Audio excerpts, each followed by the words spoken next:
Perkenalkan, nama saya Adelina Hamanik dengan NIM 210306078 dari PTNC, Prodi Peternakan, Fakultas Pertanian, Universitas Sumatera Utara. Pada saat ini, saya akan memaparkan jawaban dari beberapa pertanyaan yang diberikan oleh Ibu Tati Fidianasari SPTMP selaku dosen pengampu mata kuliah biokimia. Baiklah, pada saat ini saya akan memaparkan jawaban dari materi yang pertama, yaitu mineral. Untuk pertanyaan yang pertama, jelaskan pengertian dan fungsi mineral secara umum pada ternak. Mineral merupakan salah satu komponen nutrisi yang memiliki peranan penting dalam pertumbuhan, kesehatan, produksi, reproduksi, dan juga kekebalan tubuh hewan. Untuk fungsi umum mineral tersebut, yang pertama ada membentuk bagian dari kerangka gigi dan hemoglobin. Yang kedua, mempertahankan keseimbangan asam basa yang tepat dalam cairan tubuh. Yang ketiga, mempertahankan tekanan osmotik seluler. Yang keempat, mempertahankan keasaman yang tepat dari getah pencernaan seperti magnesium, zinc, dan kalsium. Yang kelima, ada mencegah kekejangan. Yang keenam, mempertahankan kontraksi yang tepat dari urat daging. Dan yang ketujuh, ada hubungannya dengan fungsi vitamin dalam pembentukan tulang, seperti mineral harus disediakan dalam jumlah yang cukup dan perbandingan yang tepat. Kemudian pertanyaan yang kedua, yaitu jelaskan fungsi mineral makro dan mikro pada tubuh ternak. Yang pertama, fungsi mineral makro dalam tubuh ternak, yaitu jenis mineral kalsium yang berfungsi untuk pembentukan tulang dan gigi, pembekuan darah, kontraksi urat daging, serta 12%-nya terkandung di dalam air susu. Kemudian mineral fosfor yang berfungsi untuk pembentukan tulang dan gigi, metabolisme energi, bagian dari DNA dan RNA, serta 0,09%-nya terdapat di dalam air susu. Kemudian mineral natrium yang berfungsi untuk keseimbangan asam basa, osmoregulasi, transmisi syaraf. Kemudian ada klorida yang berfungsi untuk keseimbangan asam basa, osmoregulasi, serta sekresi cairan atau gastrik. Kemudian ada kalium yang berfungsi sebagai keseimbangan asam basa, osmoregulasi, eksitasi syaraf dan otot, serta aktivator enzim. Kemudian ada magnesium yang berfungsi untuk pembentukan tulang, aktivator enzim yang berfungsi untuk metabolisme karbohidrat dan lipida. Kemudian ada jenis mineral mangan sebagai aktivator enzim, pembentukan tulang, serta pertumbuhan. Kemudian ada fungsi mineral mikro dalam tubuh ternak. Yang pertama, untuk jenis mineral zinc, di mana yang berfungsi untuk komponen dan aktivator enzim, serta penyembuhan luka. Kemudian ada ferrum sebagai pembentukan hemoglobin dan bagian dari sistem enzim. Kemudian ada suprum sebagai pembentukan hemoglobin, pigmen, dan koenzim. Kemudian ada iodin sebagai konstituen hormon tiroid serta pembentukan hormon tiroksin. Kemudian ada sulfur sebagai sintesis protein mikroba serta otot dan asam-asam lemak. Kemudian ada kobalt, di mana kobalt ini bagian dari vitamin B12 yang berfungsi untuk pertumbuhan mikroba rumen. Kemudian ada fluorida, di mana fluorida ini merupakan esensial untuk hewan-hewan laboratorium. Kemudian ada selenium yang berfungsi sebagai metaloenzim dari enzim glutathione peroksidase yang berfungsi untuk menghilangkan H2O2 serta berasosiasi dengan vitamin E dan sistem imunitas. Kemudian ada jenis mineral molybdenum, di mana molybdenum ini adalah bagian dari enzim sulfide oksidase yang berfungsi untuk oksidasi sulfide. Kita masuk pada materi yang kedua, yaitu vitamin. Pertanyaan yang pertama yaitu jelaskan pengertian vitamin. Vitamin merupakan nutrien organik yang dibutuhkan dalam jumlah kecil untuk berbagai fungsi biokimiawi dan umumnya tidak disintesis oleh tubuh, sehingga beberapa harus dipasok dari makanan. Kemudian pertanyaan yang kedua yaitu jelaskan sifat-sifat umum vitamin. Nah, sebelumnya vitamin ini terbagi menjadi dua. Yang pertama, vitamin yang larut dalam lemak seperti vitamin A, D, E, dan K. Kemudian yang kedua, vitamin yang larut dalam air seperti B kompleks dan juga vitamin C. Nah, untuk sifat dari vitamin ini, yang pertama itu diperlukan oleh tubuh untuk menjalankan fungsinya. Kemudian tidak perlu dicerna untuk dapat digunakan. Kemudian beberapa dari vitamin ini bersifat esensial atau tidak dapat dihasilkan sendiri dan harus dipasok dari makanan. Pertanyaan yang ketiga yaitu jelaskan jenis-jenis vitamin dan fungsinya pada tubuh ternak. Yang pertama ada vitamin B1 atau tiamin yang biasanya bersumber dari biji-bijian. Nah, fungsinya yang pertama untuk meningkatkan sirkulasi dan pembentukan darah, kemudian memelihara sistem saraf dan berperan dalam biosintesis neurotransmitter, kemudian ada berperan dalam produksi HCl di dalam perut yang berperan penting dalam proses pencernaan. Kemudian vitamin yang kedua yaitu riboflavin atau B2 yang berfungsi untuk menjaga keutuhan sistem jaringan saraf serta mempercepat perpindahan rangsang sinar ke saraf mata. Kemudian yang ketiga, vitamin B3 atau niacin yang berfungsi untuk menguraikan energi dari makanan serta sintesis asam lemak. Kemudian yang keempat ada asam pantotenat atau B5 yang berfungsi untuk tubuh sebagai memperlancar metabolisme di dalam tubuh.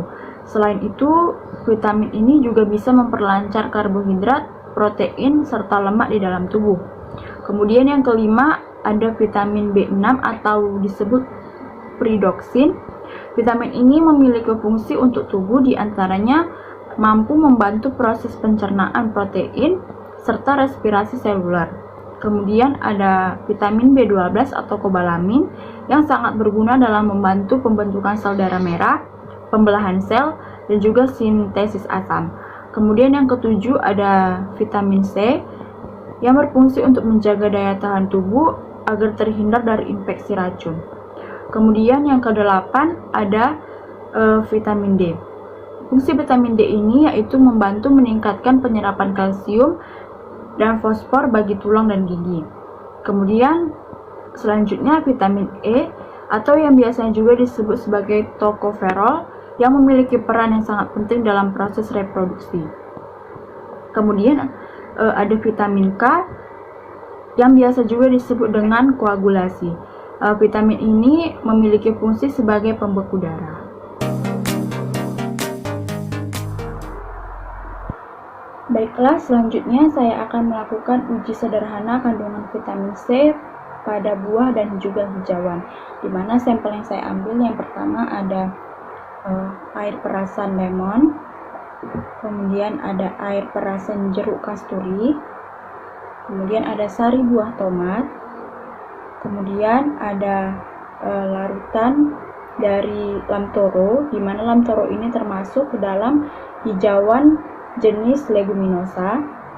Kemudian yang terakhir ada rumput Australia atau disebut juga Paspalum dilatatum. Kemudian bahan yang kita gunakan yang pertama ada betadine, kemudian ada air mineral, dan alat yang kita gunakan ada wadah kosong dan juga sendok pengaduk. Baiklah, kita langsung saja masuk pada prosedur kerja. Ini dia. Nah, untuk prosedur pertama yang kita lakukan adalah kita akan menuangkan air mineral secukupnya ke dalam wadah kosong ini.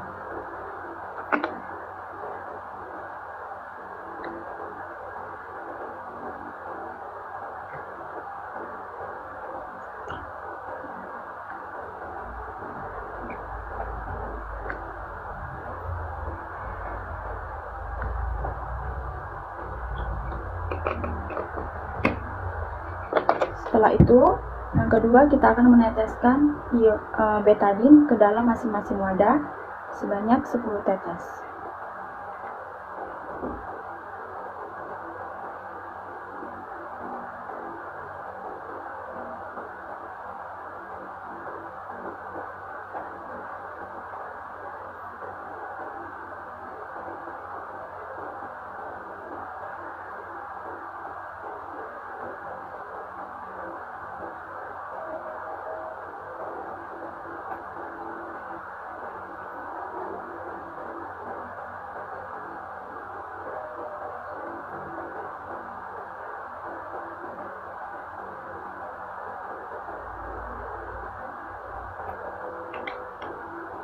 Setelah itu kita akan aduk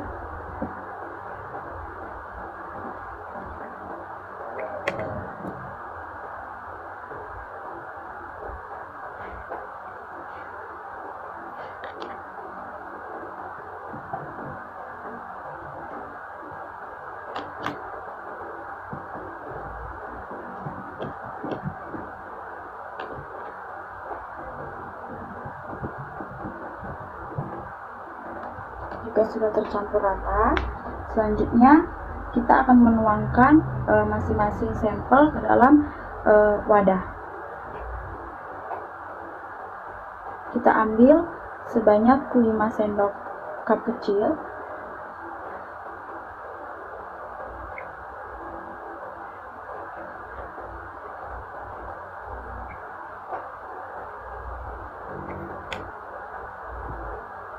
Kemudian yang kedua, jeruk kasturi.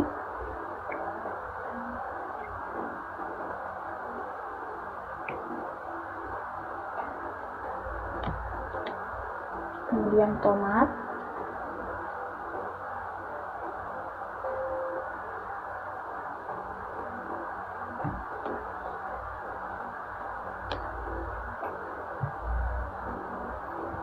Kemudian air lamtoro.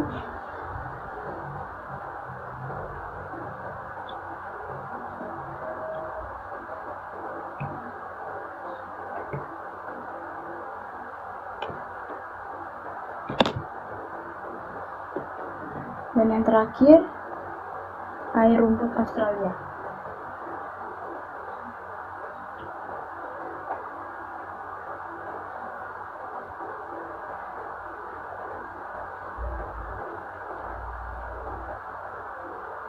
Baiklah, yang pertama kita akan melihat pada larutan betadine yang diteteskan lemon.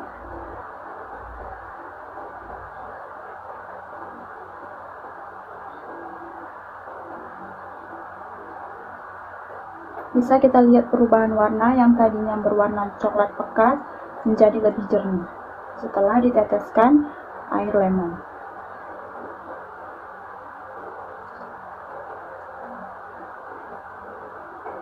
Kemudian yang diteteskan air jeruk kasturi.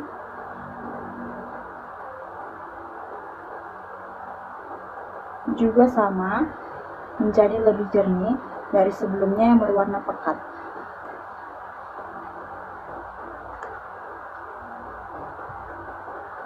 Selanjutnya yang ditetesi sari buah tomat.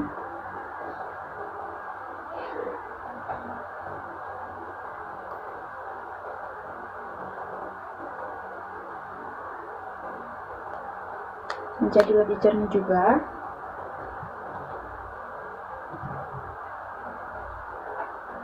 Kemudian yang ditetesi air lamtoro.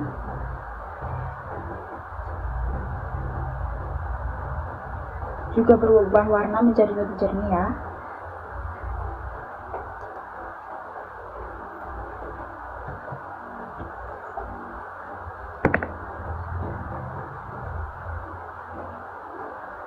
Kemudian yang ditetesi air rumput Australia.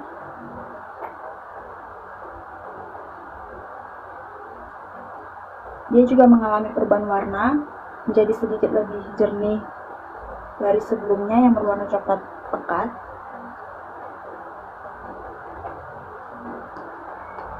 Nah, maka dari sini kita bisa lihat adanya perubahan warna. Maka sampel yang saya bawa ini mengandung vitamin C, mulai dari air lemon, kemudian ada air jeruk kasturi, kemudian ada sari buah tomat, kemudian ada air lamtoro dan air rumput Australia. Nah, kita di sini dalam pengujian ini kita menggunakan betadine sebagai indikatornya.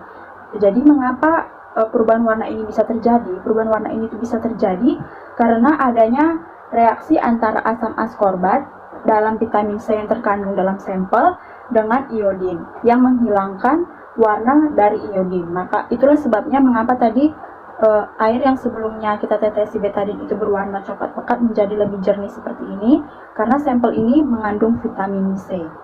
Mungkin itu saja yang dapat saya sampaikan pada praktikum kali ini.